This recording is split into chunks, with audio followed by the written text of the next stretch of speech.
একটা রাজনৈতিক বল সমানে চিৎকার করছে পিআর দিতে হবে, পিআর দিতে হবে, পিআর না হলে নির্বাচন হবে না। অনেক হুঙ্কার টুঙ্কার হয়েছে, তাই না? এখন আবার সুর নরম হয়ে গেছে।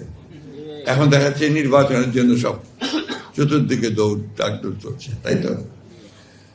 এই জিনিসগুলো ঠিক না। মানুষকে যেটা বলবেন সেটা সঠিকভাবে যাওয়া উচিত, কিন্তু মানুষকে বোকা বানিয়ে ভুল পথে পরিচালিত করা আমার মনে হয় না। আপনারা সবাই আলেমুলেমারা আছেন, এটা ইসলাম আমাদেরকে কোথাও বলেছে, এটা আমার জানা নাই। এই যে কিছুক্ষণ আগে একজন বললেন যে জামাতের টিকিট কাটলে জান্নাতের টিকিট কাটা হবে, কোথায় আছে আমাকে বলুক, তারা দেখিয়ে দিক কোথায় আছে। এবং এটা ঠিক না, ধর্মকে ব্যবহার করে রাজনৈতিক ফায়দা নিয়ে নেওয়া, এটা কখনোই আপনার ইসলাম এই কথা বলে না। এই কথাগুলো আমি এই জন্যই বলছি, যেগুলো সমস্যা হয়ে দাঁড়িয়েছে, কথাগুলো বলছে সবাই। এই কথাগুলো আজকে জনগণের সামনে আসা উচিত, বেশি করে আসা উচিত। সবচেয়ে বড় কথা হচ্ছে যে এই মহলটি, তারা কিন্তু আপনার রাজনৈতিক অঙ্গনে দাঁড়াতে পারছিল না।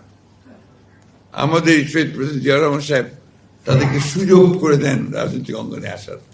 আইডিয়ার নামে প্রথম এসেছিল, মনে আছে আমাদের, ইসলামিক ডেমোক্রেটিক লীগ। তারপরে তারা কাজ করেছেন, আমাদের সঙ্গেও কাজ করেছেন, আমরাও তাদেরকে নিয়ে কাজ করেছি।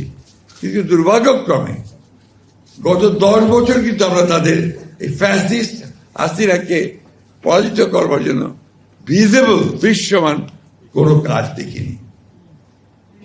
ঢাকা বিশ্ববিদ্যালয়ের নির্বাচনে শুনতে পাই ছাত্রলীগের মধ্যে তারা ঢুকেছিল, শুনেছি, আমরা জানা নাই আমার, অর্থাৎ ছাত্রলীগ সেজে তারা সেখানে ছিল।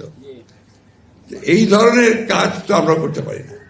আমরা সরাসরি সামনাসামনি লড়াই করেছি। আমাদের 60 লক্ষ মানুষের মধ্যে মিথ্যা মামলা দেওয়া হয়েছে, আমাদের 20,000 লোককে হত্যা করা হয়েছে, প্রায় 1700 মানুষকে, নেতা, আমাদের এমপি সহ গুম করে দেওয়া হয়েছে। আমরা 200, 300, 400 মামলা নিয়ে আছি, আমাদের 11 বার জেলে গেছি।